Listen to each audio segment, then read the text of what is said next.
hosting us here, being our co-host with March Forward Quincy for the conversation with at-large candidates. And thank you all candidates for joining us. We are excited to hear from all of you.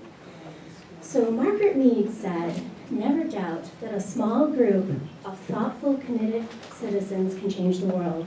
Indeed, it is the only thing that ever has." And I feel like that quote really speaks to March Forward Quincy. We're a group that is based in Quincy. We evolved from the Women's March of 2017. Our goals are really to inform, provide information about political issues, check, right? We're also interested in sharing out information about actions and ways to engage. I think we check that box off here too. And we also want to co-host or host any opportunity we can to engage and unite the community of Quincy. So I think right here at the Candidates Night, we really have checked all those boxes off.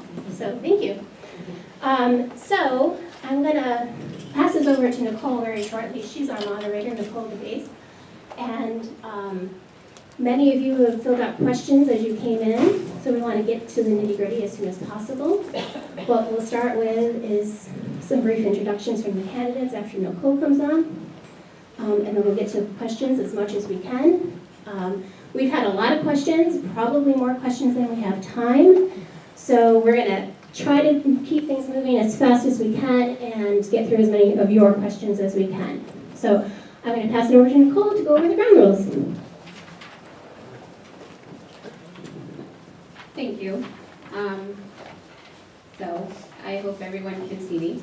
What I'm going to do is just first start with the ground rules for this evening for everybody who is here. As we start the discussion this evening, we want to ask the following from every person in this room, that we all acknowledge and recognize that everyone deserves respect. We will commit to being engaged listeners, and we will provide everyone the opportunity to participate without any worry of condensation, and nobody will speak twice until everybody has had the opportunity to speak once. And we're going to agree to adhere to a 2-minute time limit, and we'll graciously accept being asked to move on. If we have time to return to a candidate's point, we certainly will do so. And Rachel is going to help us out and be our trusted timekeeper. So when we're getting towards you having 30 seconds or less left to wrap up your thought, she will flash that warning sign, and then she also has just a sign that will indicate when each of the candidates' time is up. We're asking that everybody in the room can either turn off or silence your phones or any electronic devices so that our candidates have the opportunity to speak uninterrupted. What we're going to do this evening is I'm not going to introduce the candidates. They are going to do that for themselves, each of them having 2 minutes to do so. And then we have a series of questions that our group has graciously organized, so they're just as new to me as they will be to all of you. And some of them have been directed to the candidates as individuals. For those, we'll start with that candidate, and then we'll also then allow the question to be opened up to the panel. So anybody else who's sitting here who would like to answer will have the opportunity to do so. And then we also have a bank of questions that have been posed to each of you as candidates. And so that we have, after we go through the ones that are first started with you as individuals, we'll just sort of rotate going down the table so it's not the same person starting or the same person finishing each time. Does that make sense to everybody? Okay, thank you. So the first question is for, yes? Oh, please. Thank you very much. I need a moderator. So if I guess we can start here with Steve, and each of you introduce yourselves. Hi. Let's see. Hi, my name is Steve Tougas. I've lived in Quincy at least a third of my life. And 9/11, I woke up and realized I had to be a part of it, especially when an activist said, you don't do politics. Politics will continue to do you. I have 30 years of software engineering, my name on a patent. I designed surgery over the internet and other things, so I understand technology. I sort of got involved in my party, and then I got involved in the state level for candidates, and then I got involved in doing ballot initiatives, and I've saved the taxpayers $2 billion by my participation. I collected thousands of signatures to end the gas tax that tied the consumer price index to the gas tax itself, one raising the other without limit. And basically the voters voted that away. So that's who I am. My platform is lowering taxes. I'm an activist, not a politician. So I'm not going to be as polished as the rest of the people here. No, I know Noel is also an activist, so, but basically that's what I want to do, is to get involved, and I have been. And my latest thing is that I'm going to testify on the Hill tomorrow against a bill that will put the mass pike gantries on all the highways around us, and will make them all toll roads, so you won't be able to get anywhere of significance without having a transponder. So that's some of the things. I've been at large all this time, and I want to be your city councilor, and if you don't elect me, I'll continue to be at large regardless, because I'm doing this for the people. Thank you. Good evening. Will this work? Switch on.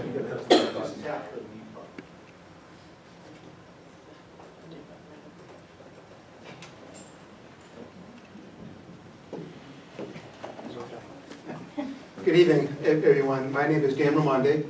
I want to first of all thank the group for inviting us today. It's a pleasure for me to be here, and fantastic crowd. Thank you all for coming. I'm a lifelong resident of the city of Quincy. As a graduate of the Quincy Public Schools, Holy Cross College, and Boston College Law School, I know the value of having a good education. And that's what led me to serve 8 years on the Quincy School Committee, 2 years as the vice chair, where I led the effort in the aftermath of a lot of Quincy schools being closed, consolidated, and the ones that remained being unmaintained. And I was thinking about what Nicole said about how this group was formed in a sense to have a positive opposition to something that was happening in your world. And that's really what led me to run for the school committee.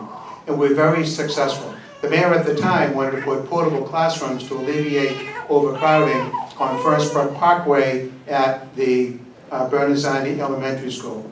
He also wanted to put a number of portable classrooms to alleviate overcrowding at the Lincoln Hancock School on Water Street. And I led the effort to say, no, we can do better.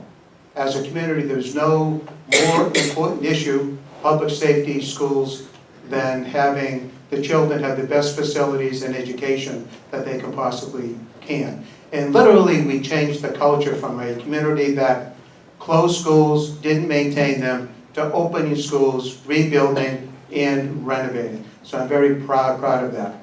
As a prosecutor, I know what crime could do to individuals and families, and that's why I wrote Quincy's community policing ordinance that brings a proactive approach to policing within the city of Quincy. I know that my time is about to run out, so I'm going to stop in a few moments, but I appreciate you all being here. I respectfully request your vote on November 7th. I'm number 5 on the ballot, so don't get too nervous.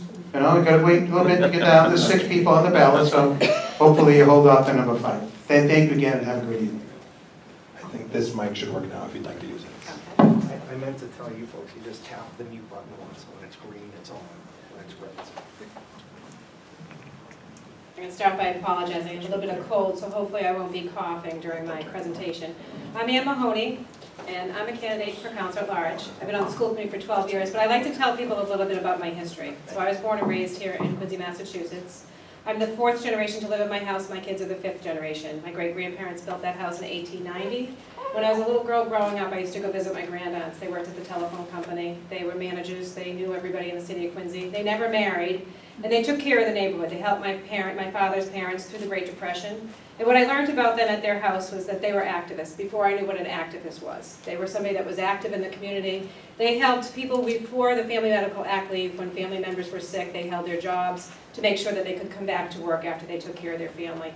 This has been in my blood, as I like to say, my whole life. I think it got activated when I moved into their house. Maybe it's genetics, I don't know. But I wanted to stay in that home, and I ran for school committee. So when I ran for school committee 12 years ago, it was because many parents did not feel that they had a voice on the school committee to be able to make sure that the schools were going in the direction. We waited for a high school to be built. We were being told Central was going to be built. We were being told a lot, but nothing was happening.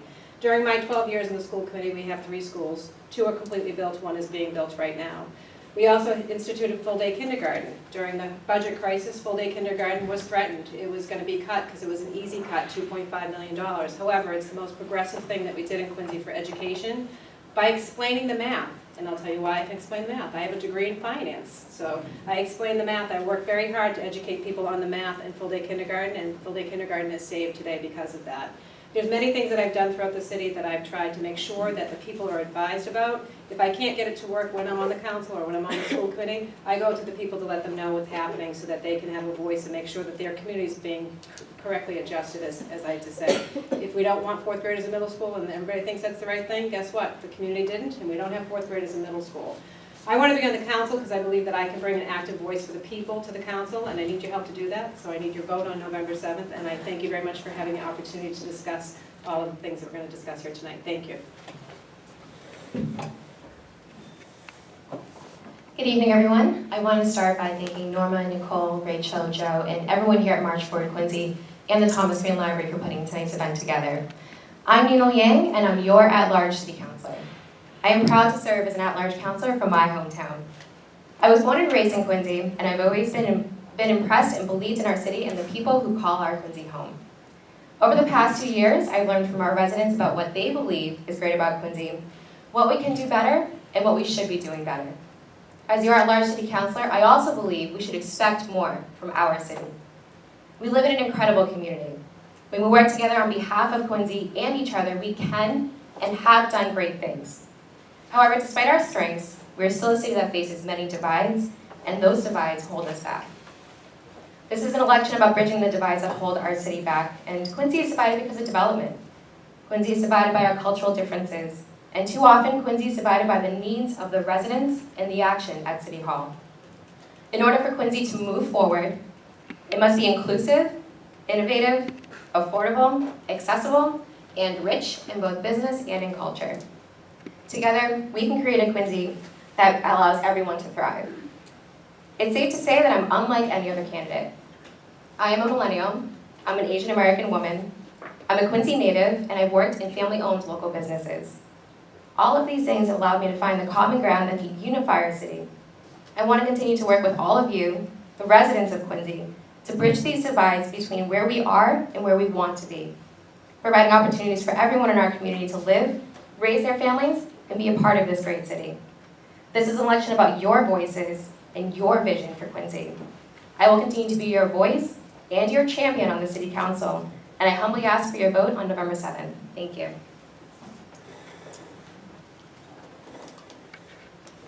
Good evening. My name is Margaret Laforest, and I am in 4th-term City Councilor representing Ward 1. I'm known for being very active in the community and very responsive. Rachel, when you opened up, you talked about your group, and I'm very grateful to March Forward Quincy to putting on tonight's event. You talked about information on political issues as one of your missions. For 8 years, I've represented Ward 1 on the City Council. When I first ran, I said communication and accessibility was one of the most important priorities for me to represent my district. For 8 years, I have been consistent in sending out communications. I have a website, I blog, you can roll right back all through those 8 years to see what I've written and communicated to my constituents. I do e-newsletters on a regular basis and regular social media. This is a bit of a new audience of me meeting you here tonight for the first time, so I'd like to share with you my story. My children, I'm a proud graduate of Quincy High School. My children are the 6th generation to live live in Quincy, and specifically in Howes Neck, as well as other neighborhoods throughout the city. My mom's family has always been very active in the community, and I've got great ephemera from the late 1800s showing that. When I was a child, I was raised, my parents owned and operated their own small business, and I was a very precocious kid, literally answering phone calls at the family business at a young age. My mother was involved in the neighborhood association, and being an only child, wherever she went and volunteered, I was toted along. I grew up and became president of the neighborhood association. I was 10 years old when she was running a campaign for the Ward 1 councillor, and that set of hands, I got the campaign bug at a young age. I dropped literature, flyer dropped, and held signs, and that's the job, and I decided when I was 10 years old I was going to run for office. That's the job I have today. Real quick, my other story is when I was 12 years old, I was in 7th grade at Broad Meadows Middle School, the shipyard closed, and the class project was, what's the impact to the economy, your family, and community?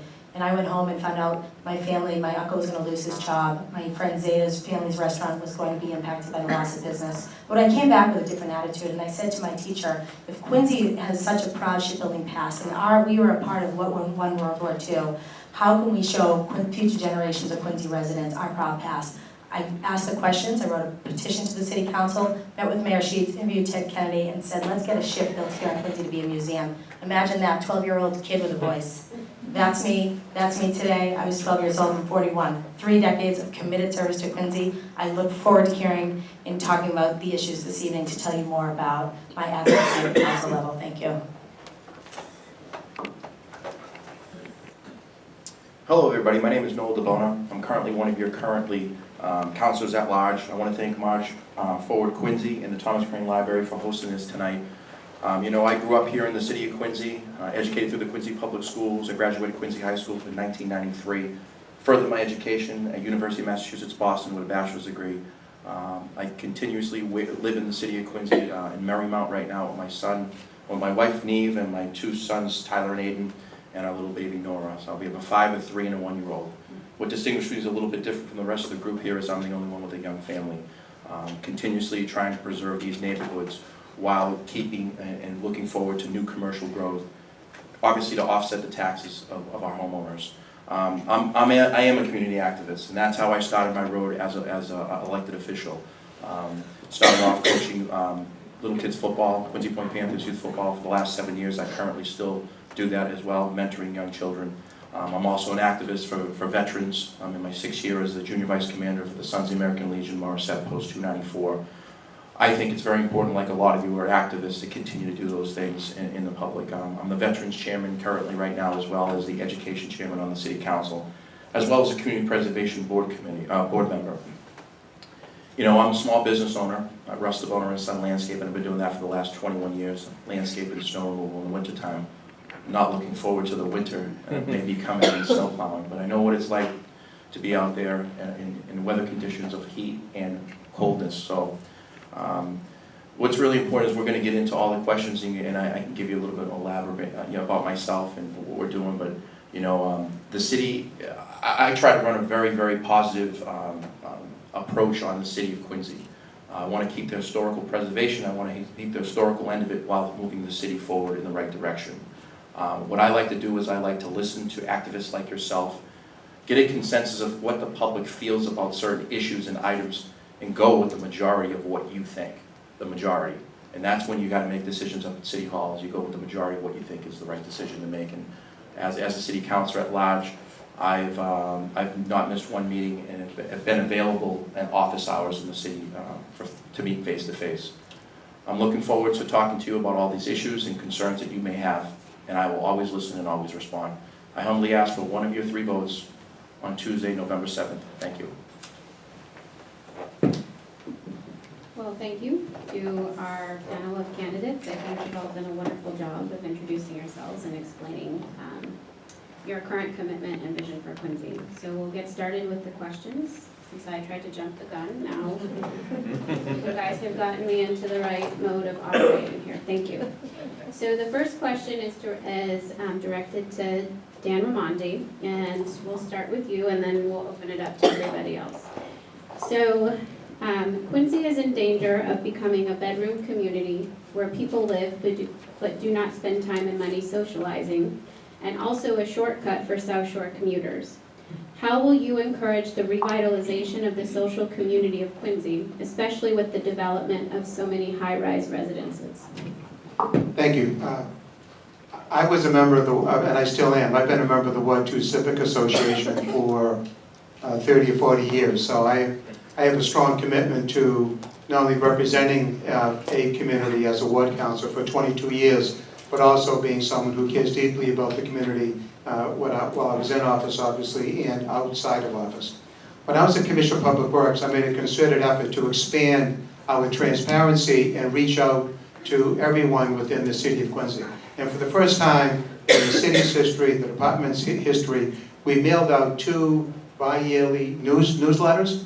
Hopefully some of you got those. That was one way to engage the public, whether you're in a single-family home, a 2-family home, or a high-rise. And we further doubled our efforts to make sure that 1 or 2 sections within each periodical reached out to our Asian community as well, with a text that they could read and understand.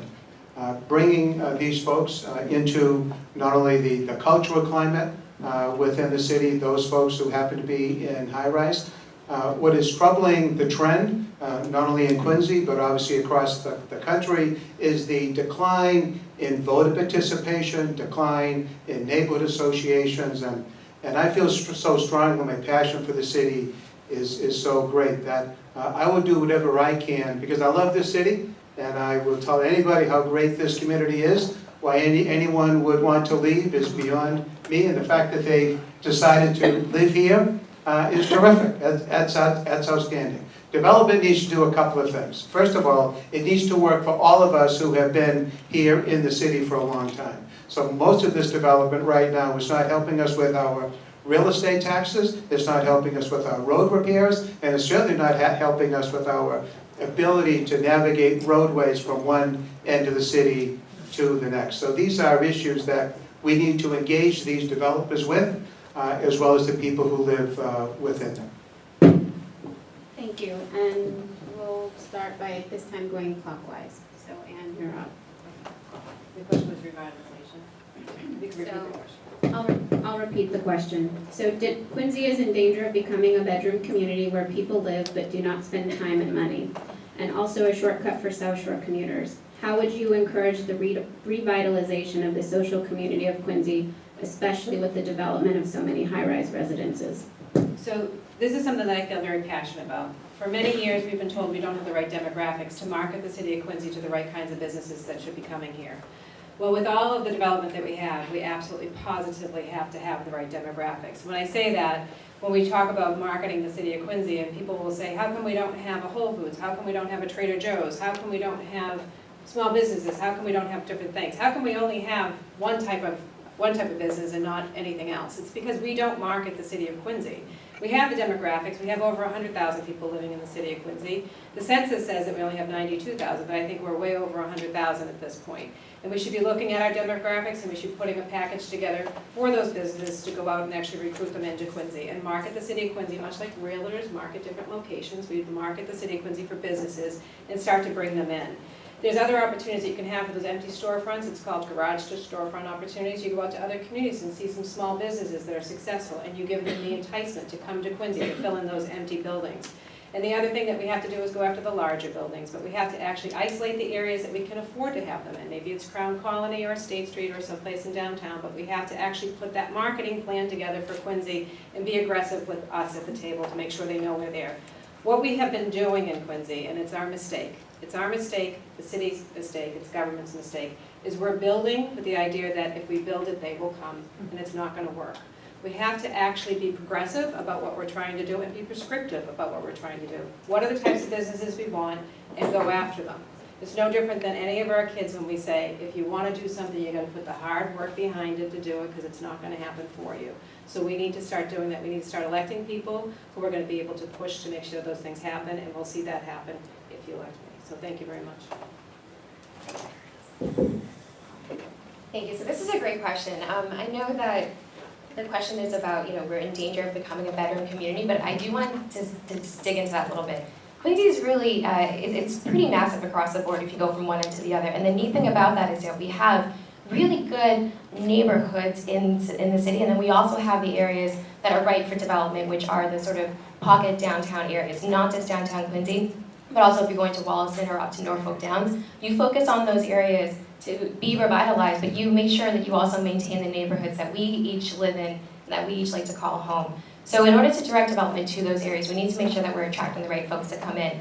Our family has invested in each of those neighborhoods, and we've had a lot of support over the years, over decades, where residents have come and spent their dollars there and have followed us throughout the years. But we're just one business. You know, how do we repeat that over different types of businesses coming into the city? Not just restaurants, not just salons, but other things that residents want to see here that they want to spend their money on and stay here locally for. In order to do that, what we've done in the past in other cities and towns as a small business is before we go into any development or any building, what we do is about 1.5 years beforehand, we jump in and start meeting folks in the community through organizations like March Forward Quincy. There's a number of nonprofit organizations, civic associations, and neighborhood associations here in the city that should be engaged in those conversations 1.5 years, 2 years beforehand, so that residents here can dictate what kind of businesses come here, because if you see the businesses you like, you're more likely to go and spend your money there. We need to make sure that Quincy's affordable so that you do have money that you can spend on shopping or dining out. And in order to do that, we need to make sure that development in all areas of the city, including the downtown where all those high-rises are coming, have affordable housing components. As the chair of the downtown committee, I've moved forward in trying to rectify that for the downtown area to make sure that all of those high-rises going up are affordable. They always say they're targeting millennials who can afford this and don't need cars. I can tell you as a millennial, I can't afford to live in the downtown. I can tell you as a millennial, I would like to have a car. So I'm only one person. I need to make sure that folks like yourself across the city are also a part of that conversation so we can make sure development, whether it's affordable housing or the retail that's coming in, is reflective of what we want here in the city. Thank you. Thank you.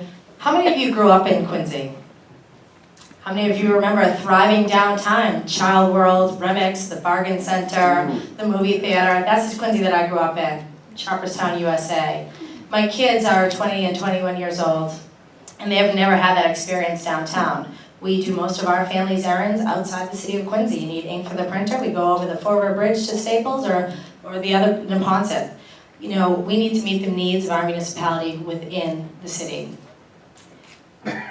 We live in the area of Howes Neck, so I live right on the water, the house I grew up in. How many of you live in the downtown area? And how many of you live in the suburban neighborhoods of the city? So I think the fear of Quincy becoming a bedroom community is this. There is great continuity of generations of families like mine that live in those neighborhoods. And I think it's important to know the value of protecting the integrity of neighborhoods is something I've spent a lot of time on is my time as a ward councilor. The neighborhoods are as strong as they've ever been. I agree, we've got a lot of diversity coming in with it, or not that are new to the Quincy area, and how do we connect them? It's interesting that we're here in the library, and I work often with Clayton. The library is a great cultural connector. We're talking about bringing in 1 million square feet of commercial development. This is a very pivotal time for Quincy. We have an investor coming in and changing the game for future generations. We need a thriving business downtown. We need a thriving mixed-use development. I think recognizing the library as that cultural connector. My day job, I'm the vice president of the Quincy Chamber of Commerce, and I partner with over 50 nonprofit organizations to bring you arts and cultural programming throughout the city. And there's just a variety of things to do, but people need to know and feel welcome in being involved. And so I encourage any of you that's looking for cultural things to do to get connected, because there is a lot of opportunity, there's a lot of great people who care, and it brings great value. I'm proud to live in the City of Presidents and all there is to offer here. Thank you. This is a very good question for what's going on in the city of Quincy today. What's very important to always understand is it's about investment. When you put an investment in, I'm a small business owner, I have to go out and I have to buy trucks, I have to invest into my business to get a good return. For me, it's about value. When I'm going to put an investment in, I want value in return. It's not always the cheapest cost, it's not always the lowest bid. Sometimes you're going to get the value, and that's what we're doing in the city of Quincy today. We're investing. We're investing in our schools, which is very important. 2010, Quincy High School. 2013, Central Middle School. 2018 Sterling Middle School. Being a prior school committee member, I was part of that building committee for the Sterling Middle School. Very important that we're investing into our city. We also have this Swanham School coming in the next few years with a statement of interest. We're investing. And when you invest, you know, other organizations and other entities like the MBTA wanting to reinvest back into our community. That's how it works.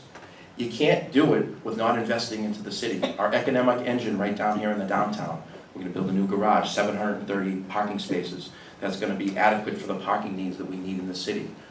They're going to be, I want to come after the developers and try to get funding for more infrastructure improvements which we need in the city of Quincy. Talk about traffic.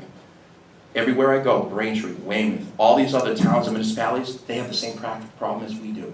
Everybody has it. Nobody is excluded from this. So when we talk about traffic and these concerns that we have, these other municipalities are going through it. Taxes. All these other municipalities are raising their taxes. What we have to do, though, is invest into our city and get the return and do better and more commercial growth to offset the taxes for our homeowners. But I've been walking around the city, knocking on many doors for the last, since April, 12,000 doors. And I will tell you, looking on the list, that a lot of families are coming here to the city of Quincy. They want to live here in Quincy, from the South Shore, from out of state. They want to live here in Quincy. Why? Because we have a nice neighborhood, small town feel, but we're also a city. And we have to strike the balance between all of this. I know for some of you, you want to be, and I want to be fiscally conservative over the next 2 years, and I will be. But we need to invest into the future of our city. These developers are here, the interest rates are low, so let's take it into the next phase of things and get some of these road conditions in better condition, get some of these sidewalks in better condition, move this city forward in the right direction. And I'm willing to do that in the next 2 years, and like I've done in the last 2 years. Thank you. I used to be a karaoke host, as Kirsten Hughes was, and basically that's a little how I got involved. But anyway, I ran the oldest karaoke show, continues running in Boston. And one of the things that they said that inspired them is that you can sing up to 1:55 a.m. And we need to be able to have this go till 2 o'clock, and that will attract a lot more people. But the key thing is cost of doing business. That's one of the things that is going to attract whether businesses are going to be here, and that's high taxes. Taxes continues going up, then businesses aren't going to want to be here. And the other thing is regulation. I mean, if you've got so much regulation that you've got to do, and for another city is easier to do things in, well, then they're going to go there. So there are things like that, and of course traffic and parking, and they've been getting rid of parking. I've been seeing parking just start to disappear. I believe that's part of a plan, but that's another story. But when you get rid of the parking, where do people go? They're going to go where there is parking. And actually Boston has been declining in the entertainment because there's no place to find parking. And so I'm going to try to do all these things to right this situation. And thank you. Thank you all for your very thoughtful answers and input. That was an excellent question. The next question, we're going to start with Nina. So this is for Nina Liang. And Father Bill's is supposedly reducing the number of beds and increasing some services. What role should the city take in helping to deal with the homelessness and the opioid crises? How can the city, and then there's a second part of this question, how can the city reduce the fear many have of accessing Quincy Center, including the library, due to this situation? That's a great question. So I'll start with the first part of that, which is addressing the potential for Father Bills to reduce the number of beds they have in order to increase their services. This is something that I've been talking about for a number of years now before I ever started on the council. I don't mean to sound like a broken record, but again, as a local-owned business, 3 of our businesses were right in the downtown, abutting the Hancock parking lot. And there have been many days, whether it's opening up the store at 11 a.m. or closing the store at 2:30 a.m. or we're leaving to go home, that we had seen folks outside that just simply had nowhere to go. There have been a number of them who I've had the opportunity to talk to, and I've been trying to address visitors' concerns about, oh, there's somebody staying out there, I'm not sure if it's safe or it's dangerous. And I found that some of these folks just simply don't have anywhere to go. They've, made some mistakes in their life. They just simply don't have anywhere to go except to wait until they can go back there at night to have a place to sleep. During the day, we need to provide programs for these folks because there are folks out there that want to do better for themselves. They want to be able to find a job for themselves again, get employed, get back on their feet, become a member of the community again where they have somewhere to live and somewhere to call home. So shifting the focus away from beds to programs I think is wonderful because the more programs that we have to do outreach and to provide services to these folks, the less beds we're going to need here in this city. And those services go a lot farther in being proactive than being reactive in our solutions that we need to find. As far as addressing the nervousness or maybe the hesitation that people have in coming to the downtown area because of this ongoing issue that we're having here, our first responders in the city are phenomenal. Our police officers are on site day in and day out. When we're there, again, I've left the downtown area at 2:30 a.m. with myself and maybe one other server, and I've always felt safe. I've always had a police presence there in those areas where it's a little bit more dim, where you maybe feel like you don't want to be at yourself walking to your car. And when they haven't been on site and I've had to make a phone call, they're there in a heartbeat to address the issue in the most professional way possible. We need to make sure that we can count on them and that folks feel comfortable calling them and relying on them to address an issue when we see it up front. But again, it goes back to making sure that we can fund these programs as a municipality in order to move forward in prevention rather than being reactive. Thank you. And we'll do counterclockwise this time, so Anne, you're up. That's twice. I'm feeling attacked. No, I'm kidding. Thank you very much. So I ran for mayor 2 years ago, and this was a question that was brought up often when I ran. And when you develop a downtown, and we had the downtown, it was a problem that should have been addressed with the downtown with regards to the fact that we do have homelessness issues, and we have people that are coming here to the library, and people are feeling uncomfortable about that. But the reality of it is, much like Nina said, we need to have better programs to actually take care of people, but we also have to, as a city, make sure those programs are provided in a closer proximity to each other, so that if you have a Father Bill's that people are sleeping at Father Bill's and they leave in the morning, they have their services that are close by. So they don't have to travel across the city to get to their programs. It's more likely if you have the programs closer by and you have more of those programs, there might be a chance that there's success in that rehabilitation for that person. And that's really what that's about, is rehabilitation, because honestly, I don't think anybody wakes up one day and says, my goal in life is to not have anything. I think it's an unfortunate situation that happens, and it's something that we have to be humane about to be able to provide in a community opportunities for those people to succeed too.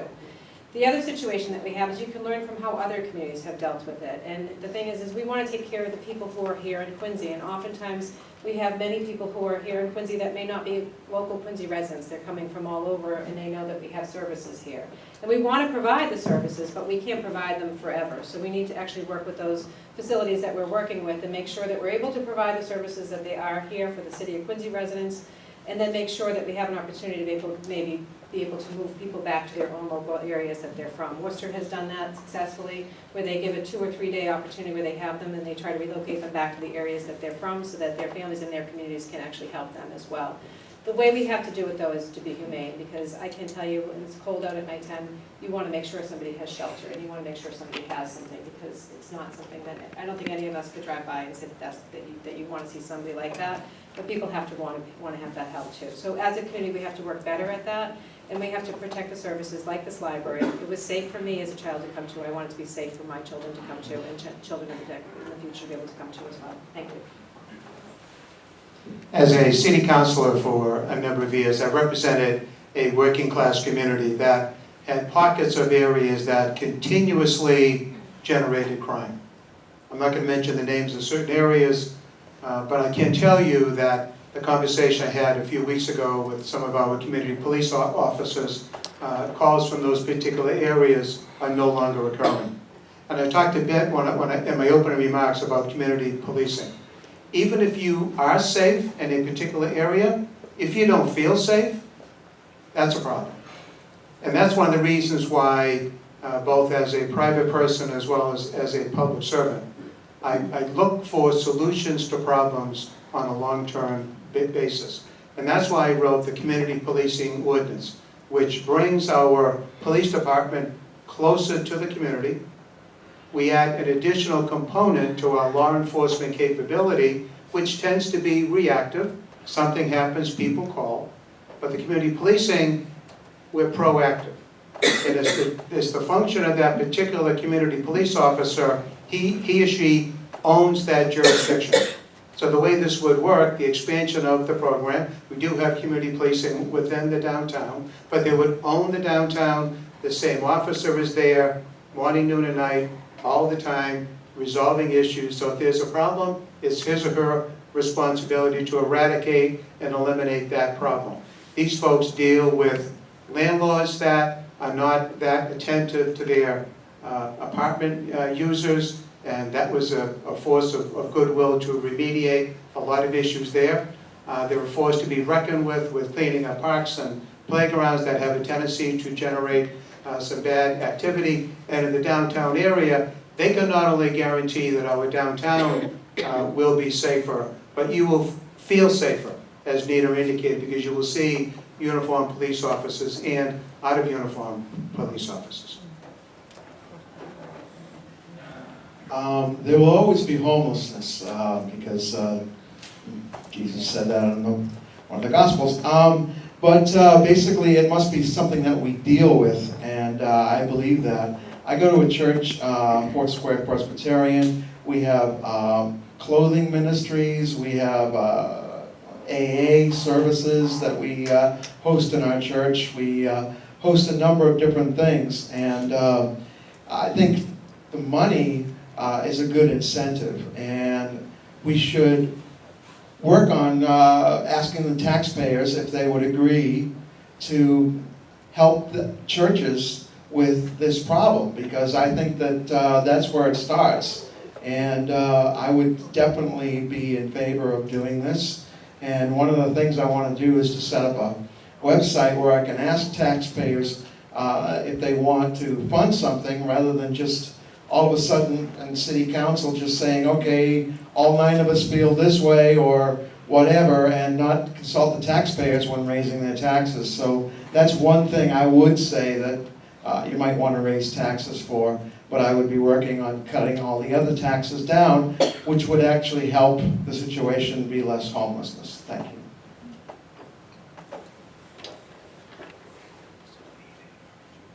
Being a former school committee member, I was working within the schools on the opiate crisis, as well as the drug awareness and prevention. As soon as I got into the city council, I brought forth a resolution on March 22nd. We had 2 hearings so far in the city council chambers, where I've allowed open communication with the public, Quincy Police, Quincy Fire, Brewster Ambulance. I brought in elected officials, county officials, DA Morrissey, Senator John Keenan, to come in and speak about what they're doing at their level, talking about other municipalities. There's this new thing out there called fentanyl and carfentanil, and we have that Narcan that we're using out there. We need to be talking about these things in open forums, getting information from all of you out there and how to combat this. And one thing we've spoken about for the Mayor's Substance Abuse Task Force is coming into the middle schools, getting in at an earlier age and educating about this opiate crisis that we have. And that is what's happening in dialect with what's going on in Father Bill's. 80 to 90%, and I don't know the full number on this or percentage-wise, but most of them are having a problem with the opiate crisis out there. It's unfortunate, it's reality, it's out in front of us. A lot of municipalities out there are dealing with the same problem as ourselves. So what we need to do is we need to educate, we need to bring people in like yourself and talk a little bit more about it, get to the other elected officials, get to the first responders, and find out how we're going to combat this as a whole. This is a problem that's not going away, and we've changed the dice with the new other things that they're cutting this with. People are dying left and right. I just recently went to Woods Mountain Shelter in Boston. It was the old Long Island continuation, and they allow them to stay there during the day. And they don't have a situation where Father Bill's, where at 7:30 you have to go out into the public and then you have to come back at 4:30 to redo that. One thing about Father Bill's is you have to have a connection to the community, whether you went to high school here, whether you had a residence here, and if you don't, you can stay one night over at Father Bill's, but then you have to go into another direction. They want to keep it for the citizens of Quincy or have the connection with Quincy. Going to the next phase of things, we need to figure out what's going on, because possibly the new police public safety headquarters might go in that area. So it might be a situation where it gets into a different location. But these are all questions that I'm glad we're talking about here tonight into the next 2 years of what we're doing to move the city forward. But I have compassion and empathy for someone out there. We're going into the winter season, and to see homeless out there, it's going to get cold out there. And I've been out plowing, and I've seen little areas of where they're camped out, and it's a sad situation that we must provide these type of services for our homeless needs. Thank you. Thank you. Before I was a city councilor 8 years ago, I was president of the neighborhood association in House Neck. House Neck had been the first neighborhood to speak out about the substance abuse program. We had lost problems. We had lost a few of our own residents, and families were strong enough to let go of the stigma and say, this is happening to good kids in our families. When my good friend of mine shared her personal story about putting her son's belongings in a black trash bag and dropping him off in a shelter in Brockton because they needed to get him a bed for substance abuse treatment. It's a very heartbreaking story. This man has unfortunately since passed. The parents began the advocacy for Narcan in our community. When I was first running for office, I advocated them for Narcan. Father Bill's provides great services to the homeless community. However, the programs and the services they're providing far exceed those of Quincy residents. I applaud them for recognizing the impact they're having. It is infiltrating the neighborhoods. I represent the area of Elm Street and McGrath Highway, and they literally call it the highway to Father Bill's. It's been difficult to be in a butter of Father Bill's. Here in the library, we've also heard the impact. I will say the library and the city council funded a security position, and the community police and the anti-crime unit spend a lot of time up here in the square. But what can we do to infiltrate that? It seems when you have vacant areas is where they're going to go and congregate. And as we renovate our downtown, we bring more positive activity, we're going to reduce the amount of negative activity happening in the area. I've been also for 8 years, I've served on the Affordable Housing Trust Fund, and one of the projects I'm really proud of is working with a partner, particularly some of the neighborhood, NeighborWorks. They're a nonprofit organization here on Washington Street, and they partner with Father Bill's. They have single-room occupancy homes that they operate. As these developments come in, the upside of some of the major condo projects going on citywide is that they pay into the Affordable Housing Trust Fund. We currently have, one of the most recent projects I worked on was on East Howard Street over by the shipyard. We did 20 units of veterans family housing. We are able to utilize the developer's money to build affordable housing throughout the city. We have partnerships existing with Father Bill's and with NeighborWorks. I recently just worked with them because a neighbor of mine had become homeless and had had a real tough tragedy in his family, and he was living out of his car, and he came to me. I connected them with Father Bill's. They paid his first last security. We worked with some other nonprofits. We worked with my brother's keeper, and this man has housing. So they are great organizations. Thank you. So sorry. Sorry, time over. Thank you so much. And I think it's a very important issue to continue to talk about for the residents of Quincy. So this question is for Steve, and it is, what city services and regulations do you see as non-essential? Well, I'll tell you, I've ridden my bike for years through Quincy, and I think nothing of going to like Braintree and the mall or whatever.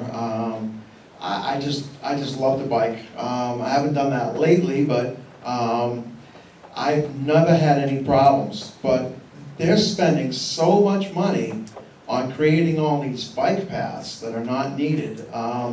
Basically, which is part of a global agenda, and making Quincy look like every other city in the world. And it's like, Quincy is uniquely Quincy, and Quincy should stay that way.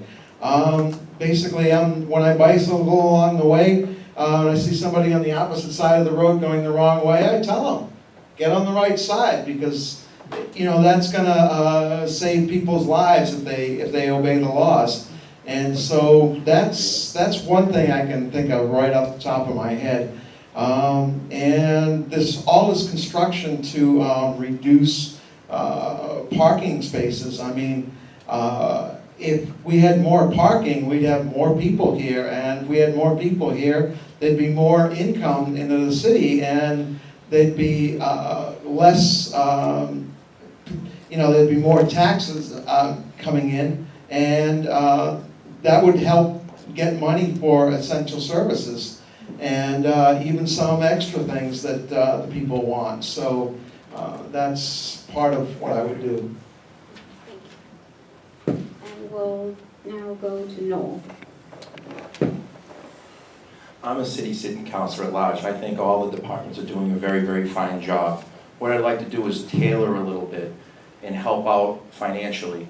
One thing that comes to mind, and I spoke about this 2 years ago, is our tree repairs. I think we should hire an arborist to come in and actually work for the city and do plenty of trim back tree program, as well as cutting our trees down, rather subcontracting it out to a vendor, because it costs a lot more to do that. I think we're in a time frame now where it's very expensive to take down a full tree, but a lot of times working with the park director, saying, listen, can we go out and cut some of these branches off? I think it's the best idea, and we've been able to do it in-house, but I think we're getting into the next dimension of things.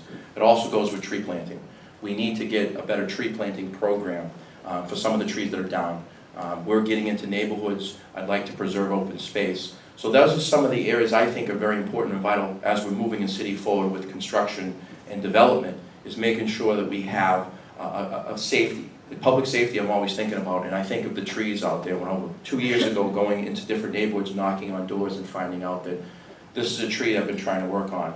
We've started the new list. We've had new two park directors that have come in and have done a really good job. Right now, Don Martin's in charge, and he's under the helm now, but I think he needs a little help with a new arborist. Someone that can come in-house, take care of some of these issues out there that I get calls for about trees. While I was knocking on doors, I can tell you that a lot of people talked about these branches and having these storms that are coming through these areas, and just taking down branches and just coming out. It might not need to take the whole tree down, but if we can trim back those tree branches and make it more safety out there, I think we do a better job. So I've been looking for something in that department to look. Some of the other departments that we have, I think we're doing a really good job. We always need improvement. There's always going to be improvement, but I think we do a satisfactory job. I don't know if you've gotten in the mail recently a packet that had all the different services that we had and all the different emails and phone numbers that you can contact for these different departments.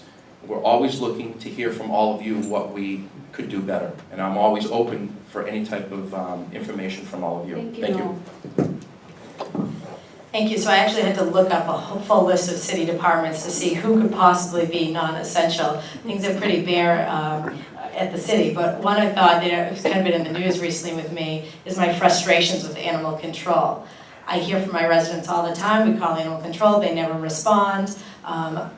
And so it's a real frustration for me. I'm looking for accountability and to see maybe if they can merge into inspectional services or a different response area, maybe the Quincy Police Canine Unit, because literally in House Neck, there's some neighbors, they just feel the dog should run free. Everyone in the neighborhood knows who the dog is, the dog's name, the owner's name, where the dog lives, and animal control just can't seem to figure it out. So that is my biggest beef. So if I have to pick someone, see you later, animal control. The irony is that I am the champion. I wrote the grant for the city's first dog park, and I'm on the animal shelter building committee. But I've talked to the mayor about, as we go forward with the new animal shelter, doing a memorandum of understanding. And maybe it's the animal shelter employees operate our animal control department. Because at 4 o'clock, animal control goes home. So what if you have an issue after hours? Right? I mean, what animal control issues don't happen after hours? I'd say most of the dogs are, my dog escapes. It's most likely someone's visiting on the weekend and the dog ran out. So that, I guess, would be my one. My other one, I feel so much more room to grow. Definitely not essential, probably one of the most essential, is I'm looking to modernize our technology throughout the city. Quincy is operating with antiquated technology, and it's one of my other big frustrations, and something I really recognize we need to invest in. Noel talked about the Parks Department. I joke it takes an act of Congress to get a tree trimmed in the city of Quincy, and there's a great list, and they use a pen and paper. Can we please utilize technology, get the software, get the city's constituent services utilizing the same software? We want to be able to follow an issue, and it's like, well, who'd you ask? Well, 2 departments have to ask, and one's making a decision. So those are some of my frustrations. Better technology, work smarter, not harder. Thank you. Thank you. So the department that I'm looking to cut is actually fairly new, and it also stems from a lot of frustrations, which is our new TPAL department. It's the Traffic, Parking, Alarm, and Lighting Department. That department stems from services that we pulled from the DPW as well as the Fire Department to manage the traffic issues across the city. And when I talk about traffic, I always say this, it's not just one word and one idea and one issue, it's multiple issues, right? It's the parking, the congestion, and I disagree, but bicycle safety and pedestrian safety, we have to look at all of these things because bicycle safety, pedestrian safety, public transportation, those are alternative means of transportation to help alleviate the other issues, which are parking and congestion issues we see here across the city. The department's been in existence for a little over a year now, and there's been very little to show for it. You know, we've had small things addressed here and there, like that crosswalk needs to get fixed, this intersection needs to be addressed with these sets of lights here. But as I'm sure you guys all know from driving across the city from wherever you drove from to here at the library, you probably experienced a large amount of congestion from wherever you were trying to go to get here. I know I did coming down Quincy Shore Drive. I live over by Neponset, and that's another story. I had 30 minutes to get over the bridge every morning. So, you know, this department ideally came into existence to help alleviate and fix all of these major problems we're seeing across the city. Those major problems still have not been resolved, and so, you know, they're going into their second year now. I would like to make sure that in their application process with the Complete Streets program, that we do see from all parts of the neighborhood that all these pocket areas that really see the most stress and most strain are going to be addressed and fixed immediately. We can't continue to move forward funding this department with your tax dollars and have these large issues not be addressed. Thank you. So I'm going to agree with what Nita just talked about. And one of the roles that the council plays is we have the opportunity to talk to the department heads when they come up for the funding. And the fact of the matter is if the department isn't working effectively or efficiently and is not actually meeting their marks, then there's a question as to whether or not the department is working for you, the taxpayers. So we've actually seen in the city of Quincy departments grow instead of decline. Usually what you look for is efficiencies in government. That's what most towns and communities are doing. They're trying to make sure that they're getting the most for your money, your tax dollars, so that you can give the services that you need. And that's one that's not, because we actually have to hire people who have the qualifications rather than hire somebody and then have to go out and hire somebody else to do the audit of the traffic. That was the first indicator that we had a problem with that department that they created, is that the people that they had working in the department couldn't do the job, so that they have to go out and actually do a $500,000 study to be able to come up with that solution. So immediately, that's the first thing I would say is a big problem in the city of Quincy. The other thing is when we talk about efficiencies with software, what we also have to do is we have to be more transparent. A lot of times people talk about transparency in government, but we don't actually really, we show you PDFs on the website right now in the city of Quincy. Other communities have adopted Open Checkbook. Open Checkbook is just like your checkbook online, where you would be able to see where your tax dollars are being spent. How many trees are we buying? How many are we implementing? Another thing that we could do to make more efficiencies happen in the city of Quincy, and it would make more accountability happen too, is when you have that pothole, and when we have certain things happen, other communities do this too, where they take an actual photo so that they tag it on to the job number they're doing, and they're letting you see this has been taken care of. We have to have accountability with the money that we're spending. So what department would I cut? It's not necessarily what I would cut. I'd be looking for those efficiencies for your dollars to make sure that we're impacting you the best that we possibly can do. And if we are not, then there'd be some accountability that's going to happen in that department and within the administration. Because you can't just say yes to everything and expect everything to work well. We have to actually ask people to show us what they're doing. If it's not working, find another way to do it. So thank you much. This question, I believe, is built out of frustration that many folks have within the city of Quincy. Two main groups, young families who are having a difficult time finding either a place to rent or a house to buy within the city of Quincy, and they're looking for help with the city in reducing taxes. Or many of our seniors, many of whom are house rich and cash poor. My solution would be a combination of three things. I've been supported and endorsed by the Quincy Taxpayers Association because for many years as a city councilor I was known as Quincy's fiscal watchdog. For many years we cut millions of dollars out of the city budget, mainly to reduce the impact on workers, on working families, and on our seniors. So we need to say no more often, and the current city council just hasn't done that enough. Secondly, we need to ask our developers to do more. There was a project across the street from Central that was opposed by many of the folks within that community. That project happened. There was a recommendation that at least that developers should repair Bridge Street, which is a very small street running between Hancock and another adjoining street, directly abutting that project. That was rejected and as a consequence, unfortunately, the taxpayers are going to have to pick up the cost of that roadway, which is a mess. Asking developers to do more when they're making an impact within our community. And the third thing is the thing that I talked about earlier in my opening, is finding alternative sources of revenue without going to the taxpayers all the time. Hotel motel legislation, $15 million paid by visitors to our city, and we've used that money to improve our schools, parks, playgrounds, did a world of good with that without the taxpayers having to pay for it. That's the creative, innovative thinking that I bring to this race. Thank you all. One of the things I've learned this evening is a lot about our parking situation. That spans many areas of consideration. So this next question is directed to Noel first. And the question is, why is it that Quincy does not have an active disability commission? Oh.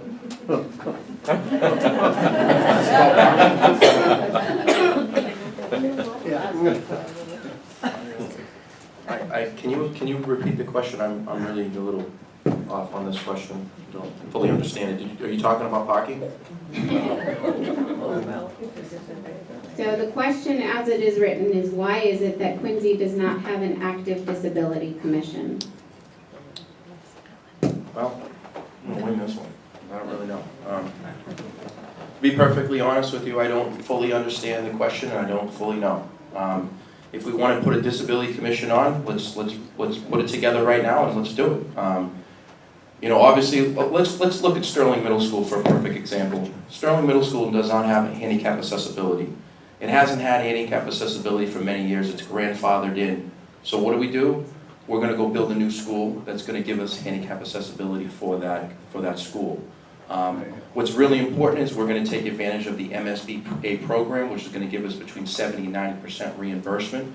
Unfortunately, Central took over Sterling. Sterling was supposed to be first, but Central was one of the fifth worst schools in the state of Massachusetts, and we had to do something quick, so we did Central before Sterling.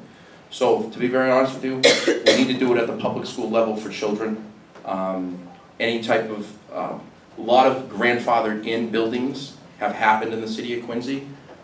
We need to bring in the activists or specialists in this and talk a little bit more about it and educate me more a little bit about it. And I'd be willing to do that at any point. And into the next 2 years, allow you as people that want to be on this board or want to be part of this commission, come in and we'll sit down and we'll talk about these things. And that's what I think I do as a city councilor at large, is to facilitate the information. If I don't know the answers like this one, why don't we bring in the specialists? That's what we did at QCAN the other night. Those are all the activists and the specialists in that community that know a little bit more than I would know about that. So let's bring them in, get around a round table, get into a forum like this, and ask the questions to all of you on how we should do that. And get the information from some of you that might know a little bit more. And I'm willing to listen, understand, and respond to the needs that we need to do. Thank you.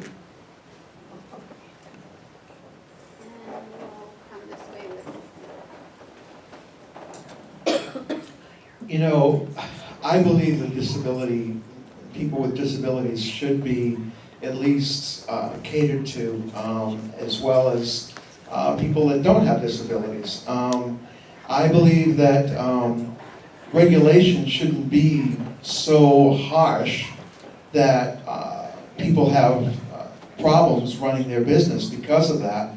But I also believe in a balance, like I say.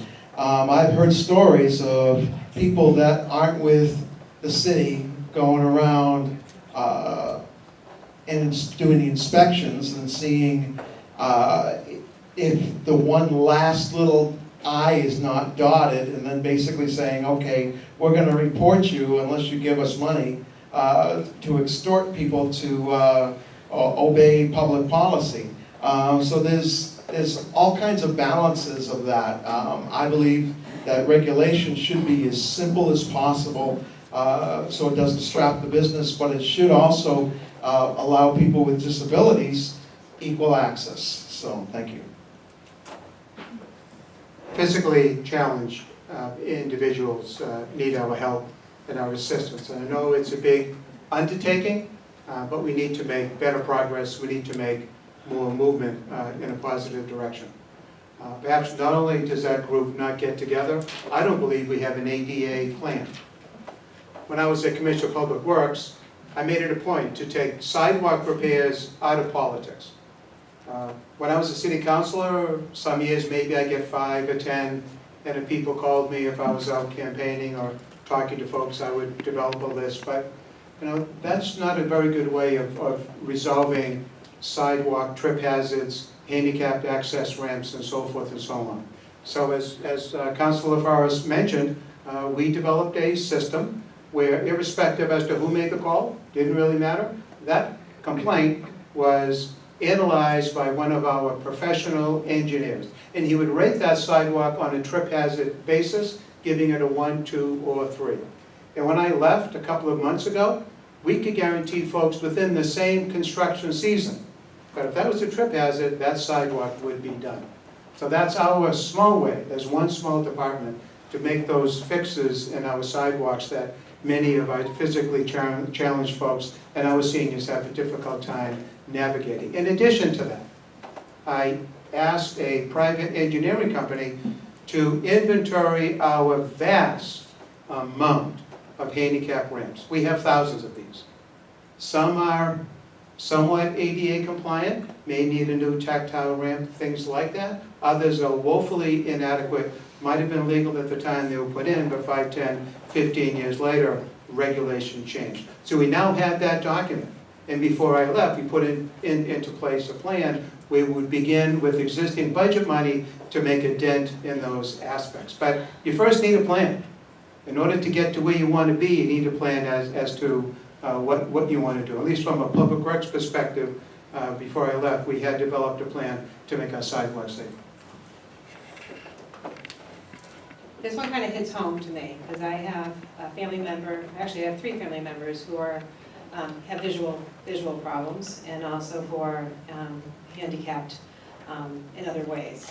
So when we talk about something like this, I realize how difficult it is for people to be mobile in different various ways. I've also had people who've worked on my campaign that are also handicapped. And we have streets here in Quincy that are new streets federally funded, and they should be ADA compliant, and they're not.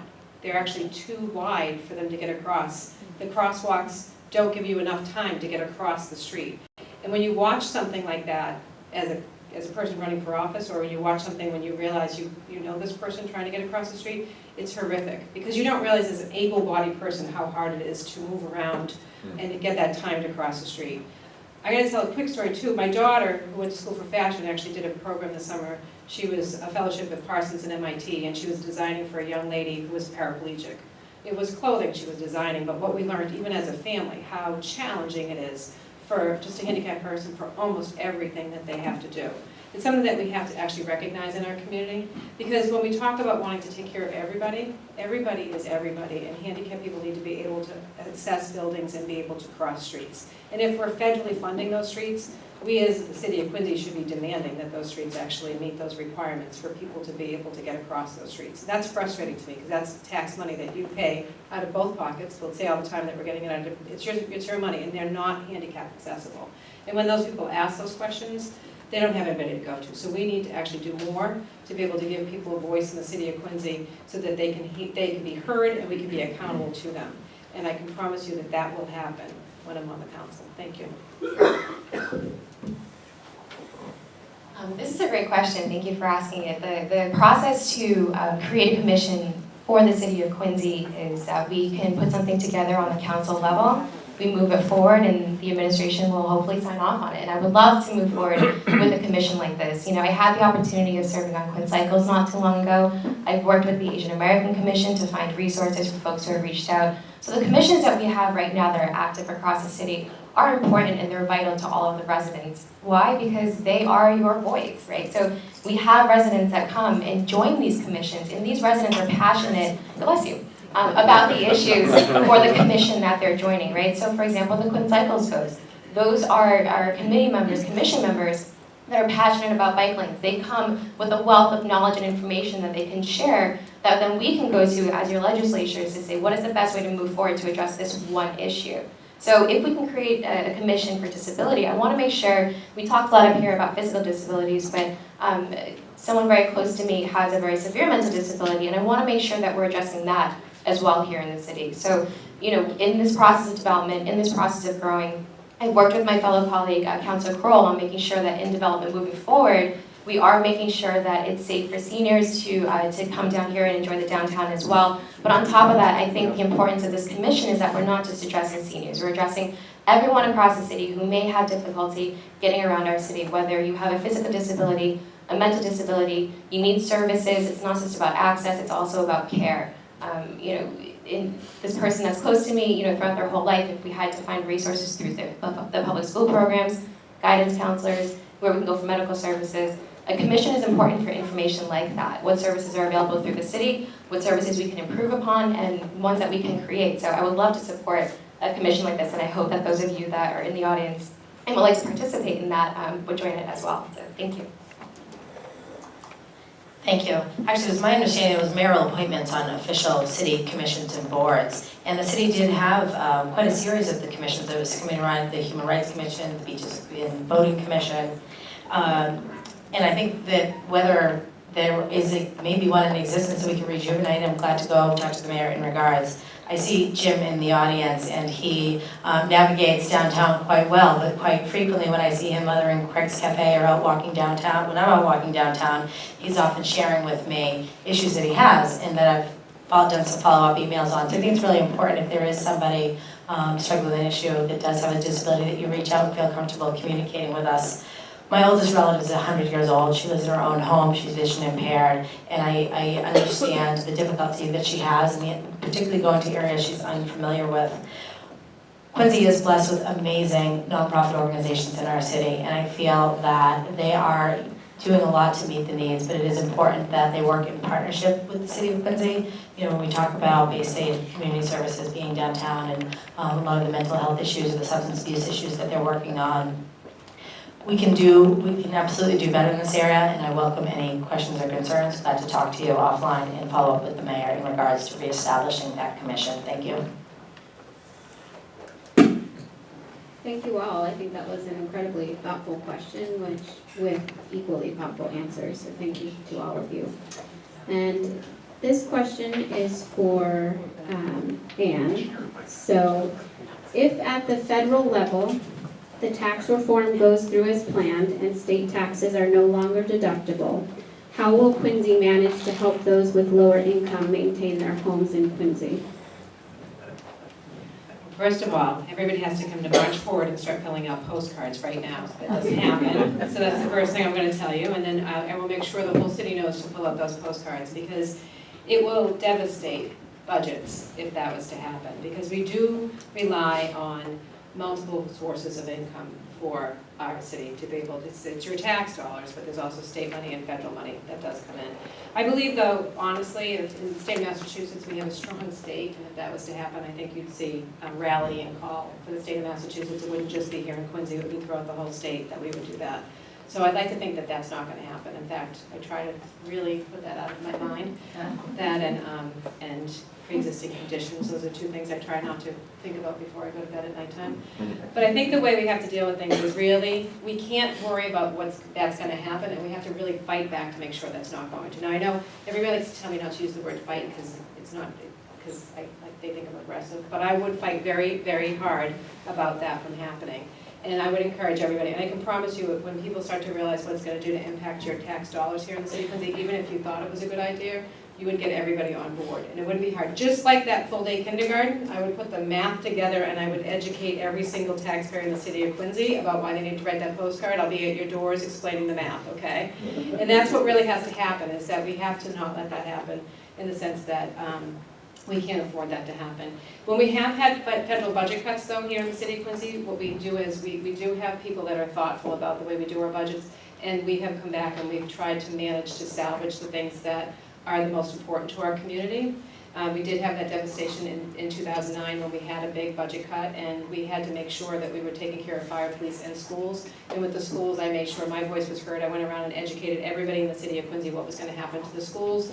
I forced the mayor actually to come out and actually speak to the parents of the school system, because at first he was just doing a budget tour around for everybody else. And then I made him go out and actually talk to the parents, and we were able to salvage our budget. So those are the things I'll do. I'll be your activist, I'll be your advocate, and I'll be your educator if it needs to get people on the same board. Thank you. Things that we are doing that will prepare us for any thing that could happen with respect to either increased cost to the city or reduction in revenue coming into the city. So the LED initiative by the mayor is expected to save the city hundreds of thousands of dollars moving forward after the initial payment of the number of streetlights. We have about 6,000 streetlights. Once they're installed, there'll be a payoff of the amount of money that was spent to fund those lights, and then thereafter, I think the estimate is $400,000. My answer would be similar to the one that I gave before about making Quincy more affordable, which is saying no more often, asking our developers to come up with more resources and help for infrastructure improvements for the city, and asking us to be a little creative and think outside the box. And I mentioned the hotel motel tax. But there are two other sources of revenue that we do use proactively to do good work within the city. And if something does happen with respect to cutting back on federal funds, we could use these pockets of resources. One is the community preservation money. Quincy was one of the first communities years ago to vote to participate in the community preservation aspect, and a lot of projects across the city have been approved under that umbrella, and that's a tremendous source of revenue that if things do go bleak, perhaps some of that money could be used to do some work that's now being funded by the taxpayers. In addition to that, we talked about the hotel motel tax as well. So it's a combination of saying no more often, asking developers to do more, and perhaps utilizing some of these other options in order to maintain essential services, but keeping taxes moderate. I have to second that with the taxes, which is my platform, is lowering taxes. My rent just went up. Yes, I do rent. And I was told that you're a good tenant. I haven't wanted to have to raise your rent, the landlord told me. But unfortunately, the taxes in Quincy have gone up, and so now I have to raise it. And so that's what's happening across the board. And those that can afford it, well, you can afford it, but those who can't, there's going to be problems. And that's the whole issue, is lowering taxes, which means not wasting it on what I call globalizing. There's we do need to modernize, all right? But globalizing is modernization to meet global standards and make us like everybody else, which costs a lot more money, and they pass that on to the taxpayers. I'm sorry, I'm totally against that, but I do think that we need to modernize. I agree with that.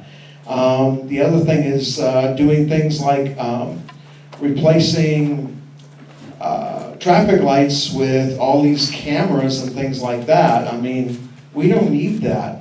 We don't need everybody's license plate tracked over the Internet of Things. Basically, we need to make sure things work efficiently, and that's where we hire people that know this kind of stuff. Because, like I say, I'm a software engineer, and I've developed a whole bunch of different things and applications, and I understand that things can be done. I developed speech recognition in a $1 microprocessor, for example, at one company I worked at. There's a lot you can do without being extravagant and going overboard and passing the costs along to the Quincy citizens. Thank you. This is a very good question. This past year, I'm actually a board member for the Community Preservation Committee with the City Council's representative. And this past year, we had a shortfall with the state funding for $500,000 to do Fall River Field over. basketball courts, new field. What happened, the money got tied up and did not get funded. We're halfway through the project and we went to the Community Preservation Committee to fund $250,000 of it. It was a reserve fund that we have, the CPA funding, that allowed us to move forward with that. We need to do the same thing with our developers. Our developers, we need to give a 1%, 2%, 3% fee and allow it to go into a fund or some type of reserve fund for any type of things that happen like this down the pike. Infrastructure improvements like Mr. Dan talked about, as well as funding other things like tax abatements for lower income and also seniors over the age of 65. We need to look outside the box and find more funding sources. Being on the school committee as a school committee member, we, every year, some type of grant money gets pulled away and then we have to pick up the slack on the other end through budgets. So that happens all the time. At the CPA, talking about that funding as a source, as more communities get on board with that, it takes away the ability of getting more funds for each municipality. Every time a municipality comes on board and votes on it and has it towards theirs, they take a little bit more away from you. And that's been happening over the last few years. The CPA in different municipalities have been taking advantage of that. We need to take advantage of our developers that are building in our city. And I'm looking for the next 2 years to tap into them on a 1% or 2% or 3% fee, putting into a reserve account and having it set aside for things like this to happen if it does ever happen, and being able to pull out funding from that to help out the city and the citizens of it. Thank you. Thank you. The City of Quincy property tax currently is being paid 80% by homeowners, 80% residential, only 20% commercial, industrial, and personal property combined. There has been a long-term burden on the residential taxpayer for a long time. We are talking about now a developer coming in with 1 million square feet of commercial development. We need to alleviate the pressure, increasing our commercial tax base. We've seen a lot of properties along our commercial, like Hancock Street and the commercial corridors, want to become condos, want to convert from commercial property to residential property. We need to hold the line on that and keep the urban corridor with commercial properties. We're talking about, it's okay if you're going to be building residential above it, have that thriving downtown, have that mixed use activity, but we need to be maintaining some commercial property. I think that's very important. The state tax cuts have really hurt us, particularly in the last fiscal year. Affordability in our city is a concern we're hearing from everybody. We've talked about, the Affordable Housing Trust. What is it we can do? How can we alleviate that pressure for the residential homeowners? Outside of that is alternative revenue sources. I have personally authored multi-millions of dollars in grants to the districts that I represent. One of the projects that we were hearing from, I have the, luxury of living on the waterfront in Housnack. My family's had a boat. I don't have a yacht. I have an 18-foot center console, kind of small, had some skiffs. And the boat ramp has been in disrepair. It's a state-owned property, but the state wasn't fixing it. So here it was. I'm hearing from people trying to use it, have a day out on the water, and I went and campaigned. So they were responsible, I had an MOU, they were responsible for funding it, they just weren't doing it. So I went and campaigned, got the mayor a seat in the Seaport Economic Council. Millions of dollars they put into the Commonwealth. He's one of 11 designated ports in the community. There's a lot more that our waterfront can be doing for us. And we've since received $1 million in grants for that project. I've worked on seawall grants. I've written over $1 million personally in community preservation grants that benefited my district. There's money out there. You need to be resourceful, be proactive. I have a proven track record of doing so. Thank you. So last year, or the end of last year, beginning of this year, when the governor was making his 9C cuts, that affected a lot of local nonprofits and a lot of organizations and community organizations that we had here in the city, whether you were a civic association or you were a health association. A lot of these folks were seeing small cuts to their budgets because of the result of the state cut. I worked frantically with Senator Keenan's office to go through line by line to see out of one line item, which is very vague, let's say for example, tourism, out of that line item, actually you'd find somewhere between $10,000 to $50,000 that actually went to like an ESL program here in the city, right? So all of these lines are really vague, and it was really important to go through and say which of these line items has any amount of money that's coming into the organizations and the services we have here in this city. We need to make sure that we're talking to our state delegation when this happens so that they can advocate for us to make sure that we get the funding that we need here.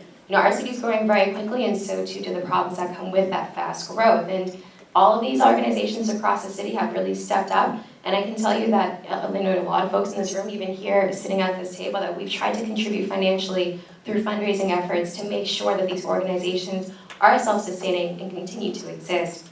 There's a program here at the library, for example, where folks are volunteering their time to teach people English. And this is across the board. There are people that have been here, that have grown up here in this country and just happen to be illiterate, that participate in this program. It's funding programs like that we need to make sure we're continuing to do. However, the growth that we've seen this last year, 90% of that growth has been residential growth and only 10% has been commercial growth. When we're building these buildings and you see 5,000 square feet on that first floor of retail, that's not a lot of growth in commercial, that's 5,000 square feet. What we need is 1 million, 2 million square feet. That kind of commercial growth will really bring in the funds that we need to stay here in the city, be self-sustaining, and make sure that it doesn't fall on all of our backs, but rather shifts a little bit over to those that are making a business out of the city here. Thank you. Thank you all. And we're going to have one final question for the panel and then give each of our candidates the opportunity to make their closing remarks. This has been kind of a marathon of conversation and dialogue tonight, so thank you. I'm getting a little warm. I'm not sure how you're feeling, and I hope you all are hanging in the audience, so thank you very much. And so, Margaret, this question is directed at you first. You have referred to Houseneck and Marymount as Quincy's strongest communities. So what would you do as a councillor at large to ensure that all the residents of Quincy feel integrated, protected, and are not discriminated against? Sure. So Houseneck and Marymount are two of Quincy's strongest neighborhoods. I'm sure I particularly scorn them as saying, what about us? So why are these neighborhoods so strong? What is it that makes them so successful? Yeah, Quincy Point there. Listen, my aunt is a member of Quincy 2, Ward 2 Civic, and there is so much pride in every neighborhood in the city. I thought growing up in Houseneck, it was a Houseneck thing. We had our Good Neighbor banquet last night. Every year we celebrate our good neighbors. We nominate our neighbors and we recognize them for the good they do in the community. And whether it's shoveling out someone in the window, putting their trash barrels in, or whatever it may be, but it's activity in the neighborhood. I talked about my start as a child being involved in the neighborhood. It's these community events, it's when you see your neighbors and you be a good neighbor. Growing up in the neck, we talked about this last night, it's what's expected of you. You're not going to misbehave in the neighborhood because all the neighbors know you and they're going to tell your parents. So very strong civic connection, but it's about the activities in the neighborhood and supporting them. So whether it's the neighborhood associations that really rise up, in each neighborhood, Ward 2 has a civic association, Ward 3 has a civic association. I've actually met with a lot of the presidents of the neighborhood association and we've talked about what works in Houseneck, what works in Marymount, what is it that we can do to support each other, and we partner with the different neighborhood association organizations. What I've said too for a citywide scale is that in my role, having 8 years of experience in Ward 1, in the busiest ward in the city, is being a wingman to my ward councillors when I'm representing them as an at-large. For example, Councillor Kroll and I are working together on the compressor station, opposing the Spectre compressor station. We've been to dozens of meetings. There hasn't been that at-large presence at those meetings. And as a ward councillor, you're buried in the weeds. You need someone to be your wingman, to be your advocate. And so I've offered to be a positive, collaborative partner with each of my ward colleagues, and I welcome the opportunity to work with any of the neighborhood associations and show them why, for 50 years, Houseneck produces the oldest community newsletter in the country. Why we have such successful events that happen annually. A lot of times you'll find a neighborhood that people move in and they get excited and activity spikes, and then those neighbors are like, I am burnt out. I am sick of running One More Chowder Fest. As much as it's a great party, it's a lot of work. It becomes like your full-time job. But when you work together, you bring people on board, you see what the successes are. There's a lot of opportunity to grow strong neighborhood associations citywide. Glad to work with anyone. Thank you. Thank you. Oh, sorry. Thank you. So I talked a little bit earlier about how I was born and raised here in the city. Let me give you a little bit more background on that. I was born in Germantown over on Quarterdeck Road. I grew up in North Quincy. I worked as a kid with my family in Wollaston and now in Quincy Center, and again up in Norfolk Downs. I've been across the city, and as our city continues to grow, so too does the diversity, as well as people's history here. You know, we have families here that have moved here, have rented here, have owned a property here, have been here 5 or 10 years or 5 or 10 generations. And the thing that I've noticed across all of that, regardless of your background, your language, is that all of the issues and the problems that face one of us face all of us. There have been people that I've talked to that don't speak a lick of English, and they're saying, hey, my tree hasn't been cut down yet, or my sidewalk is crumbling, and regardless of their backgrounds, again, these issues affect everyone across the city. I live in North Quincy now. The traffic on Neponset, I'm sure, affects people that are driving over from West Quincy. The issues that we're facing up with speeding on Corey Hill affects us if we're traveling in that area or if we're walking around to visit our friends and have a small child with us. No matter where you live in this city, the issues that face us address all of us, and we need to make sure that we're coming together to talk to the people in those neighborhoods that know those neighborhoods best to find the best solutions moving forward. But we can't do that if we don't make sure that we're appreciating their presence in that neighborhood and that we're acknowledging that they do have a voice and they have decisions that could be better than the ones that we're making. But in order to move forward and be effective as your counselor, we need to appreciate that there's a collaborative effort out there, and we need to embrace that collaborative effort. We can't do this all on our own. Again, I was born and raised in different parts of the city. I don't have all the answers, and I'm not going to know that best answer until I go into those neighborhoods, speak to all of you, and we can come together collectively to find that best solution. I'm proud of the city that we have here. I'm proud of each of those unique neighborhoods and the residents that live in each of those areas and the unique perspectives that they bring. We need to make sure that we're embracing that for every single part and every corner of the city here. Thank you. So I've been on the school committee for 12 years. That's 18 schools that I've taken care of and overseen.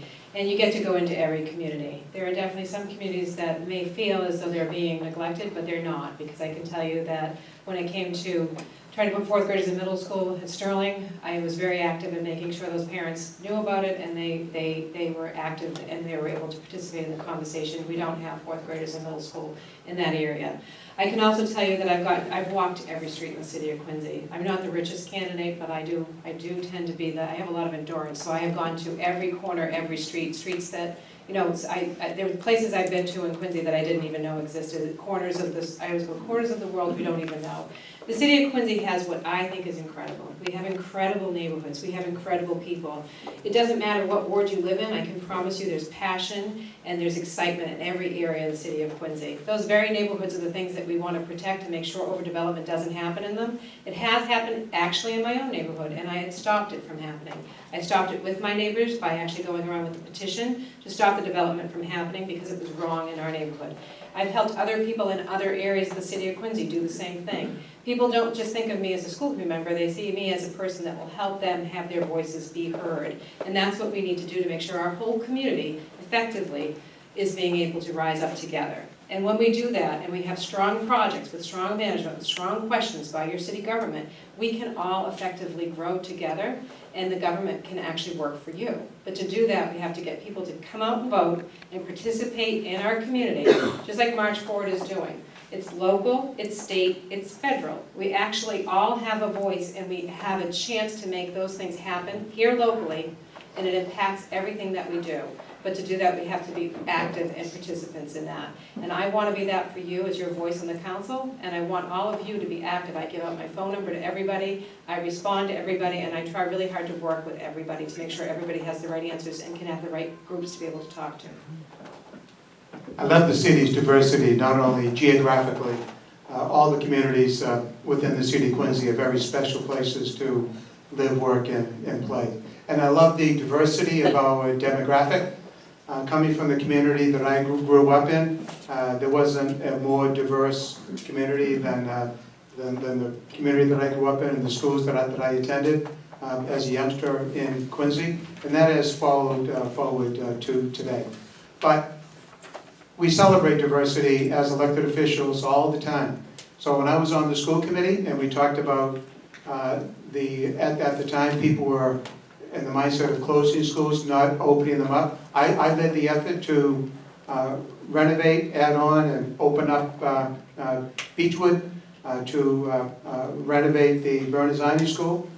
We opened up the Marshall, we renovated Point Webster and opened that up. So all across the city, the Early Childhood Center, improvements made to public education, which obviously helps all working families with a quality education. As a city councilor, I'm one who was a ward councilor for 22 years, and I will bring that experience to the city council to do the kind of things that Margaret indicated that is not being done now. I've been to hundreds, if not thousands, of zoning board meetings and planning board meetings and licensing board meetings, and of course, city council meetings. And I can assist any city councilor. I've probably seen and helped and done it all throughout my public service. So I'm an individual who is here to promote good within the entire city, and I'm willing to work and want to work with whoever you elect. Thank you. Tensions happen between people when they don't feel good about themselves. They need to put the other person down to lift themselves up. And how do you feel good about yourself? You take pride. I've oftentimes just take that few extra seconds when trash blows into my yard that on my way to work, and I see it and I pick it up, and it just makes me feel so much better. As far as community goes, we have to protect our community, but we also have to be welcoming of other people. And I am pro-immigrant. My grandparents came over from England and Germany, and but I believe we have laws, and I worked on defeating the sanctuary city issue in the city council. I basically printed out signs that our side wouldn't have had if I didn't do this. And so the city council looked out and saw the opposition and said, this is a losing issue, and they dropped it. I did a little thing like that, which to help people out, because we have to protect ourselves, but yes, we do need to have immigration. Like I said, my grandparents came from England and Germany. I am definitely for doing what we can for the community, and that's what I want to do, is to take like that, picking up that little bit of trash to help everybody out. I was, as far as education, I was town captain to get signatures to end Common Core, and because I believe in the high education standards that we've had, and so I believe that education is very, very important, and because of my background. Thank you. Thank you. I'm actually a Marymount resident, and I'm part of the Marymount Neighborhood Association. We're part of the beach there, and we do a lot of activities, as well as talking about the Hallsnet Community Council, where I bring my children down all the time and involved with the community with a lot of events. Over the last and I'm also a Ward 2 Civic Association past president in 2013, so I know what it's like to be a part of an association and lead that. This past 2 years, I've seen the Penns Hill Neighborhood Association really form and strive. New, younger families have moved into that area, and they have brought in the older folks that have been there for quite a while, and it's an integration of allowing the neighborhood to do things. And I've seen an impact in that neighborhood on having community meetings like traffic concerns and other neighborhood association meetings. I've seen it, and going around the different neighborhood associations. One thing you also have to understand is we're all in an election year, and you all see us now, but what do you see in the off years? I'm always involved with the neighborhood associations throughout the city of Quincy in events. I've been coaching the Quincy Point Panthers youth football for the last 7 years, so I'm involved in that community as well. The Veterans Organization, which is the Sons of the American Legion Morissette Post 294. I've been a member and junior vice commander for the last 6 years, where we do the Flags for Veterans Island. There's not a place in the city that I'm not involved in on a daily basis. I'm always out, and I hope I'm very approachable, that you have any questions, concerns, that you can come up to me and ask me that. I held office hours at City Hall every month just to allow you to come in face to face. Over the last, since April, I've been going door to door, knocking on doors, finding out what's going on in the city.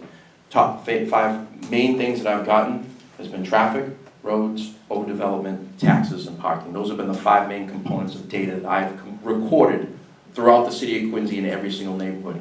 Now we have to get to a plan to mitigate those five subjects. I will continue to be out in the community all the time. Voice your concerns, talk about it. If you turn on the set on Channel 9 for the city council meetings, you will hear some of your voices at that city council meeting talking about the concerns that you have. Thank you so much. Thank you all, and I think making sure that Quincy feels like it's for all of us is very important. So thank you for your time and your answers. That concludes the questions, and we're going to leave this now to closing remarks, and I think maybe we'll start from the middle and go around. So if Lena, you would like to start? So thank you to all of you here at March for Quincy for hosting us here. Thank you to all of you for coming out tonight and for the really insightful questions. Again, this is an election about bridging the divides and hold our city back. It's divided because of the development that we're seeing here in the city.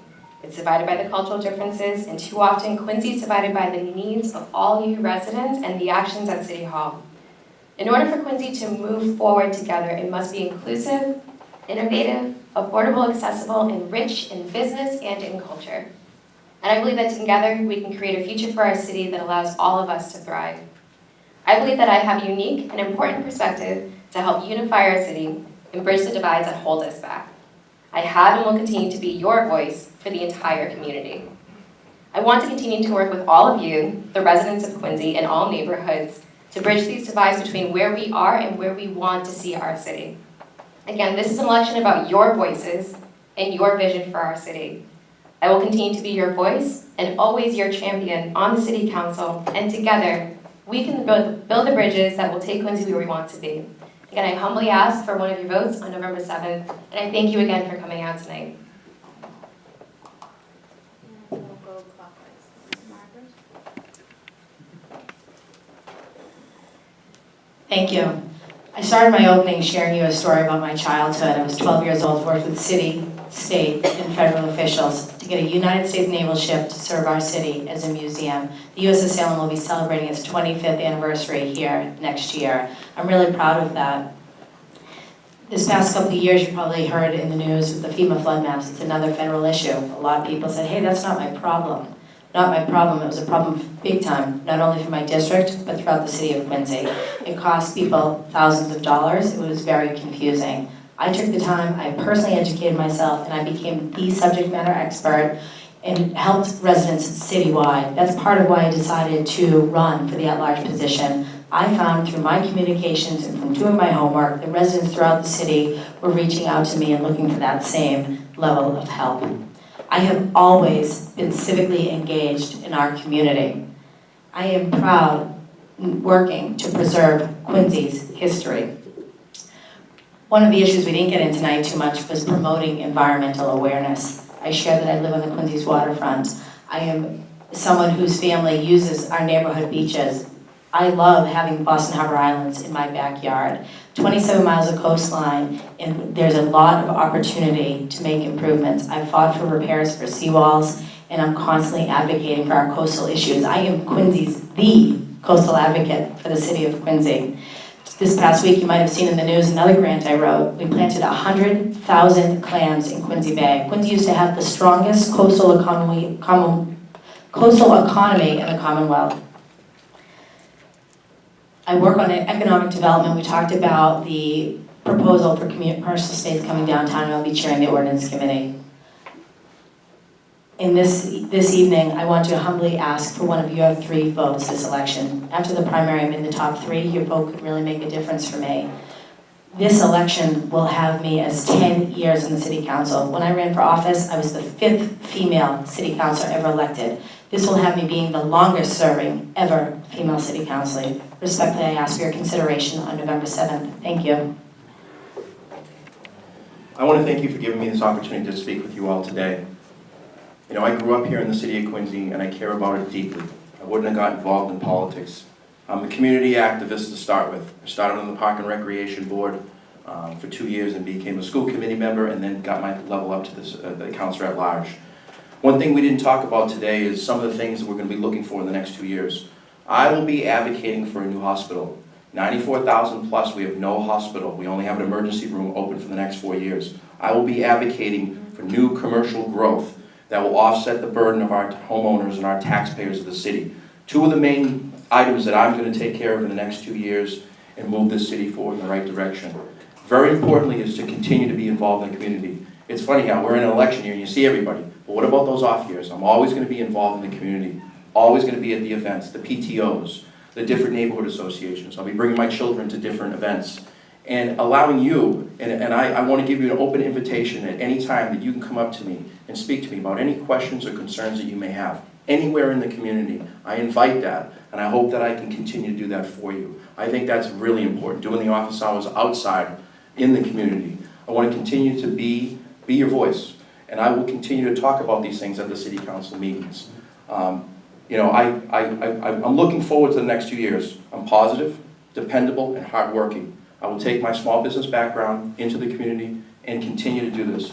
I humbly ask for one of your 3 votes on Tuesday, November 7th. Thank you so much for your time. I grew up as a little toddler in Quincy, and I remember those carefree days. I got lost one time. My mom always tells me about this. I lived on Gordon Street, and up by Billings there was a store. And my mom looked around, and I was gone. And basically, they looked everywhere, and I had just walked home. And you know, I thought, nothing is wrong. This is great. And that carefree time that I had, I want every child to have that growing up. And now it's my responsibility to step forward and say, I'm going to do my best for the city of Quincy, just like the people before me did. And I've been an activist across the state doing things. I'm on 2 state boards right now. I'm the state chaplain of the Massachusetts Faith and Freedom Coalition, and I'm also chapter vice president of the Mass Republican Assemblies. And I basically realized that we have to each get involved. And so I basically didn't say, you know, what can my country do for me? I said, what can I do for my country? What can I do now for my city? And that's what I'm doing here. I'm just one of you. And I really appreciate your vote. Thank you very much. God bless. Thank you, March Forward Quincy, for the invitation, and again, thank you all for coming. I've been involved in public service, as you know, for many, many years, and this has been a delight. It really has been. I know you're a burgeoning, relatively new organization. I wish you well. If this is any indication as to how you're going to be successful, I'm sure you have a great future ahead of you, and stay with it. You're a great group. I'm running for this office because I think the city can do better. There are a couple of things we don't want to lead in. One is increase in real estate taxes. And since 2011, the City Council has voted a 29% increase in real estate taxes. I don't know how many people in this room have received a pay raise of 29% over the past 5 to 6 years. Give me a show of hands. So we can do better. Raise your hand. And we need to do better. And we need to do better. And 29% increase over that shorter period of time is not getting the job done on behalf of the young families and the seniors of our community. Our roads are a mess. Our sidewalks are getting better. We have 100-year-old water mains that need to be replaced.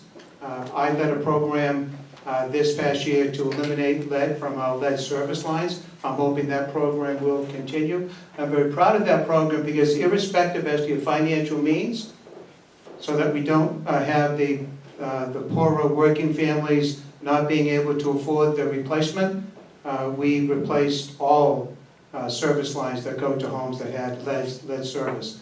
No family ought to be left behind with the health consequences of potentially having lead in their water. So I'm someone who pays attention to detail.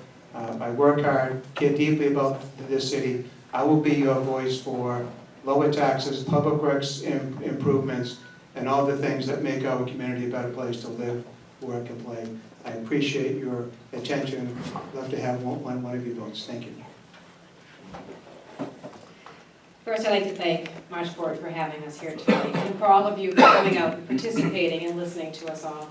Our city is rich with history. It's rich with diversity, and I'm very passionate about it.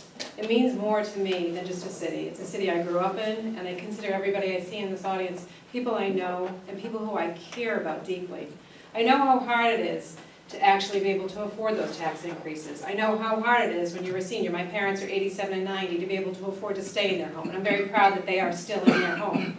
How hard it is to be a new family to come into Quincy and to be able to afford to live here.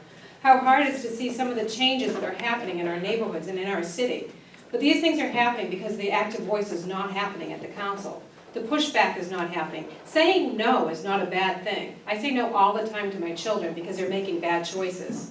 We need to be able to say no at the city council and not think that there's going to be a consequence to our ward or to our city because, we're pushing back. We're pushing back because we want to make sure that developments that we are doing are going to have a positive impact to our community. And our community is where all of you live. Making sure that we're being proactive and actually coming together before the issues come to play. The FEMA flood maps are a perfect example. We were asleep at the wheel. The mayor even admitted that that was a mulligan he needed. Well, guess what? My maiden name was Mulligan. I would have been more than happy to explain that we needed to organize on that one. So we need people who are going to be active in your government, that you're going to elect, that aren't going to be rubber stamps, that are going to actually work for you, that are going to be your voice, to make sure that when we're doing things, we're representing you. Because you're the taxpayers. It's your money. It's your pocket that's being opened up to hand it over. So I ask you respectfully, I ask you to allow me to become your next counselor at large so I can be your voice. So I can listen to the questions that need to be answered and answer them for you. So I can look at that budget and question the things that we're doing because it may not be the best thing for you. And I promise that I will work exceptionally hard for you and find solutions for you. And I will work as diligently as I possibly can to make sure that we can all stay and afford to live here in Quincy. Thank you very much. So, thank you to our panel. You guys were amazing. Thank you for giving me the time.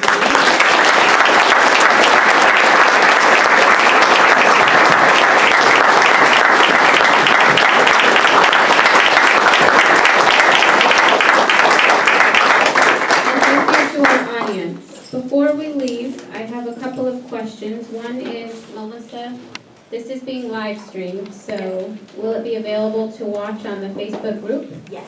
So if you would like to direct anybody who would like to watch any portion of this, they can fast forward, you can replay it, share it with your friends and family. And most importantly, make sure that you all vote on November 7th and that you encourage your friends and family to vote. And just before we leave, I would like to thank Pam Brennan, Norma Fitzgerald, and Rachel Ennis, who are our local politics subcommittee and who really did all of the very hard work and were very diligent in making this happen. So thank you.